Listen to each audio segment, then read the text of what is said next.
नमस्कार दोस्तों, सच्ची क्रम कहानी पर आपका स्वागत है। आज की कहानी अतीक अहमद की है। 15 अप्रैल 2023 की रात 10 बज रहे थे। एक सफ़ेद जीप से दो कैदी उतरते हैं। दोनों के हाथ हथकड़ी से बंधे हैं। यह कोई आम मुजरिम नहीं थे। मीडिया के लोग माइक लेकर उनकी तरफ दौड़ते हैं।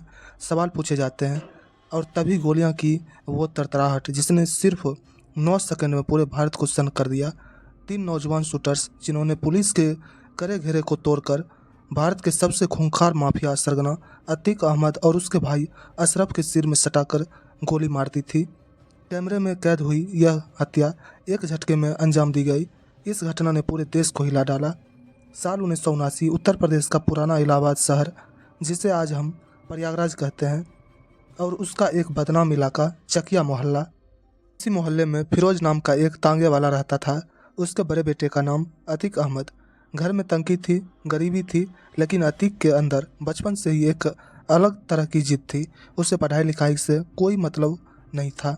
1979 आते आते 17 साल का अतीक 10वीं के एग्ज़ाम में फेल हो गया, पर उसे इस बात का कोई दुख नहीं था। उसकी नज़रें तो कहीं और थी।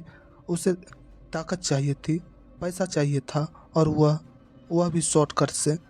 अतीक ने सबसे पहले मालगाड़ियों से कोयला चुराने का धंधा शुरू किया। वह अपने कुछ दोस्तों के साथ रात के अंधेरे में कोयला चुराता और उसे ब्लैक में बेच देता। इसी चोरी चकारी के बीच अतीक के हाथों पहली बार खून हुआ।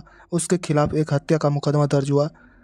उस दौर में इलाहाबाद में जुर्म करना एक छोटी बात नहीं थी, लेकिन अतीक को समझ आ गया था कि लोगों के अंदर डर पैदा करके ही वह पैसा और पावर कमा सकता है।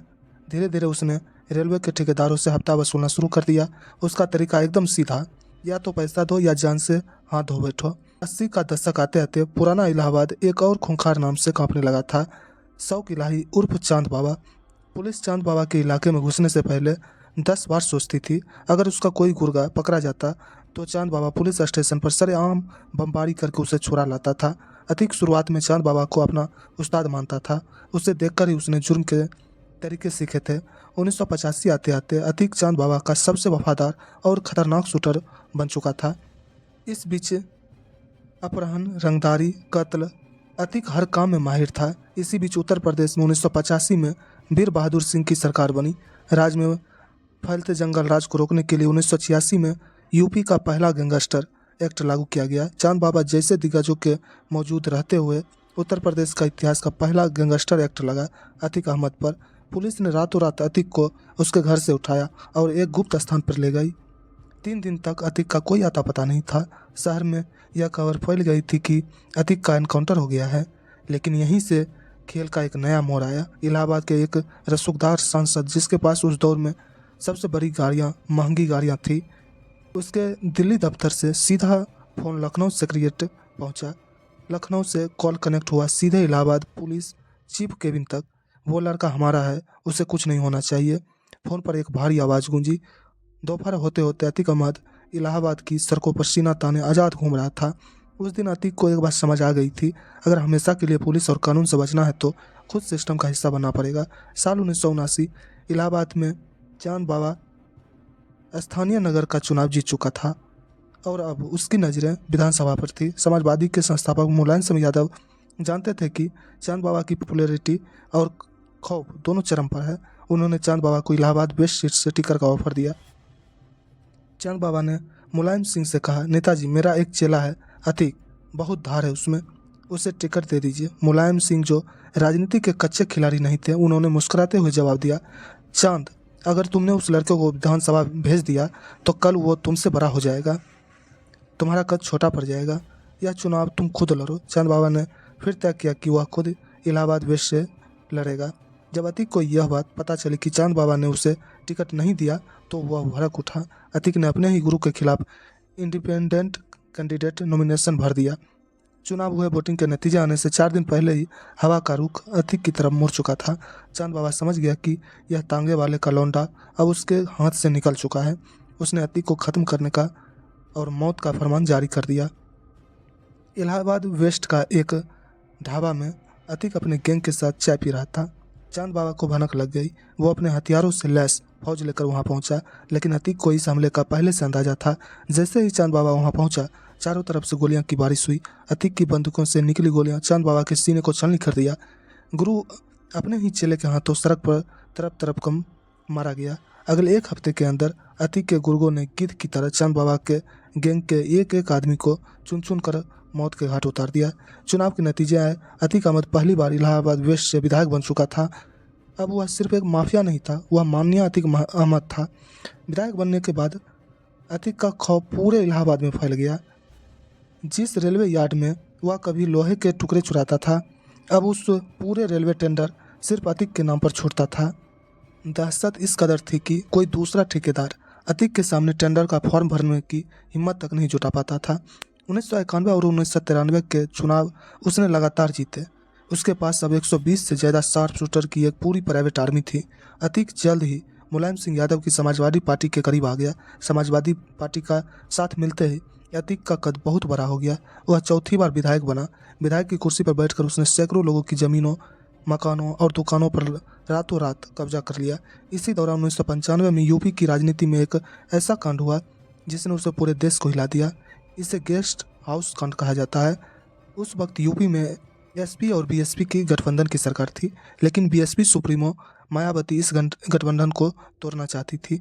2 जून 1995 को मायावती लखनऊ के स्टेट गेस्ट हाउस में अपने विधायकों के साथ मीटिंग कर रही थी।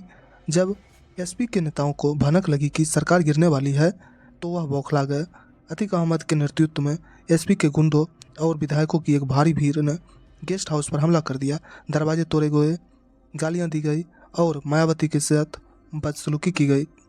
अगर उस दिन कुछ पुलिस ऑफिसर बीच बचाव न करने आते तो बहुत अनर्थ हो सकता था। इस घटना ने साबित कर दिया कि सत्ता के नशे में अतीक और उसके जैसे बाहुबली लोकतंत्र की जूते की नोक पर रखते थे। उसी साल 1996 में सिविल लाइंस इलाके में एक मशहूर व्यापारी अशोक साहू की दिन दहाड़े हत्या कर दी गई। इस मर्डर को अंजाम दिया था अतीक के छोटे भाई खालिद अजीम उर्फ अशरफ ने। पुलिस अशरफ को पकड़ने दौड़ी, लेकिन जब रिकॉर्ड खंगाले गए तो पुलिस अधिकारियों के पैरों तले जमी खिसक गई। जिस वक्त अशोक साहू के सीने में गोलियां उतारी जा रही थी, सरकारी कागजात के मुताबिक अशरफ उस वक्त चंदौली जेल के सलाखों के पीछे था। अतीक ने पूरे जेल सिस्टम को खरीद लिया था। अशरफ की जगह कोई और शख्स अशरफ के नाम पर जेल में हाजिरी लगा रहा था। 2000 का दशक आते आते अतीक इलाहाबाद का बेदास बादशाह बन चुका था, लेकिन 2002 का साल आते आते उत्तर प्रदेश की गद्दी पर मायावती विराजमान हो चुकी थी। मायावती के शासन के अपराधियों पर नकल कसना शुरू हुई। अतीक पर एक ही दिन में 113 से ज़्यादा मुकदमे दर्ज किए गए। इलाहाबाद में लालजी शुक्ला जैसे तेज से तर्रार पुलिस अफसर को अतीक के पीछे लगा दिया गया था।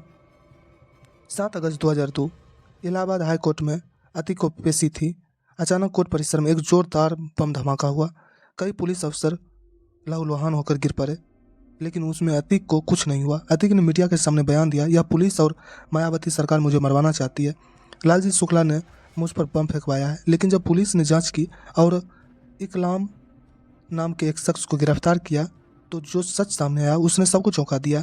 यह बम धमाका खुद अतीक और उसके पिता ने पुलिस पर दबाव बनाने और जनता को सिंपैथी बटोरने के लिए करवाया था। जब पत्रकारों ने लालजी इंस्पेक्टर से पूछा कि क्या उन्होंने बम फेंकवाया था, तो शुक्ला ने मुस्कुराते हुए जवाब दिया, अगर मैं बम फेंकवाता तो अतीक अहमद जिंदा नहीं बचता। इसके बाद 2004 में लोकसभा चुनाव में मुलायम सिंह यादव ने अतीक को फूलपुर सीट से टिकट दे दिया, जिस सीट से कभी पंडित जवाहरलाल नेहरू चुनाव जीतकर देश के प्रधानमंत्री बने थे। उसी सीट से अब एक ऐसा इंसान चुनाव लड़ रहा था जिसके ऊपर हत्या और अपहरण जैसे दर्जनों केस थे। अतीक यह चुनाव लगभग 64,000 वोटों से जीत गया।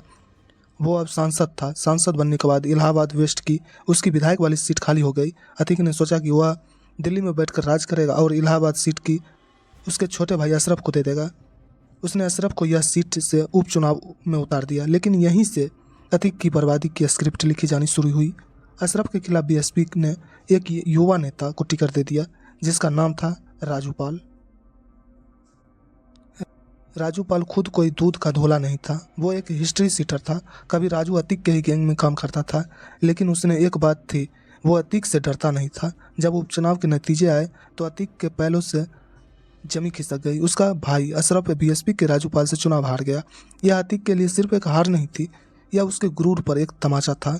जिस इलाहाबाद में लोग उसके नाम से थर थर काँपते थे, वहाँ कोई उसके भाई को कैसे हरा सकता था। अतीक को लगा कि वह उसने राजू पाल को नहीं हटाया तो शहर से उसका खौफ खत्म हो जाएगा। 25 जनवरी 2005 राजू पाल अपनी गाड़ियों से जा रहे थे, तभी अतीक के शूटरों ने भरे बाजार में उसकी गाड़ी को घेर लिया और AK-47 से गोलियों की बारिश से कर दी। राजू पाल के शरीर में 19 गोलियां उतारी गई। उसके समर्थक ने लहूलुहान हालत में ऑटो में डालकर अस्पताल की तरफ भागे। 5 किलोमीटर के उस रास्ते में 4 पुलिस स्टेशन पड़ते थे, लेकिन अतीक के शूटर उस पर चलती हुई गाड़ियों पर लगातार फायरिंग करते रहे। किसी खाकी की हिम्मत नहीं हुई कि वह बीच में आखिरी से रोके। इस पूरे रोंगटे खड़े कर देने वाले हत्याकांड का एक चश्मदीद गवाह था राजू पाल का चचेरा भाई उमेश पाल। राजू पाल के मौत के बाद उस सीट पर दोबारा उपचुनाव हुए। मायावती ने राजू पाल की 9वीं दिन की विधवा पूजा पाल को अतीक के खिलाफ मैदान में उतारा। पूजा पाल अपने हाथों की मेहंदी दिखाकर स्टेज पर रोती थी, लेकिन जिस अशरफ को 2 महीने पहले जनता ने नकार दिया था, उसी अशरफ को जनता ने डर के मारे भारी मतों से जिता दिया। लेकिन फिर 2007 में यूपी के चुनाव हुए और मायावती पूर्ण बहुमत के साथ मुख्यमंत्री बनी। मायावती भूली नहीं थी कि 1995 के गेस्ट हाउस कांड में अतीक ने क्या किया था। सत्ता में आते ही उसने सबसे पहले अतीक अहमद पर नकेल कसनी शुरू कर दी। अतीक के गैंग का पूरा रिकॉर्ड तैयार किया गया, करोड़ों की संपत्ति जब्त कर ली गई। अतीक के सिर पर इनाम घोषित किया गया। सरकार बदलते ही अतीक के पूरे गैंग को चुन चुन कर निशाना बनाया जाने लगा। कुछ ही हफ्तों में STF ने एक एनकाउंटर में अतीक के बेटे असद को मार गिराया। जब साबरमती जेल में अतीक को पता चला कि उसका बेटा मारा गया है, तो वह फुट कर रोया।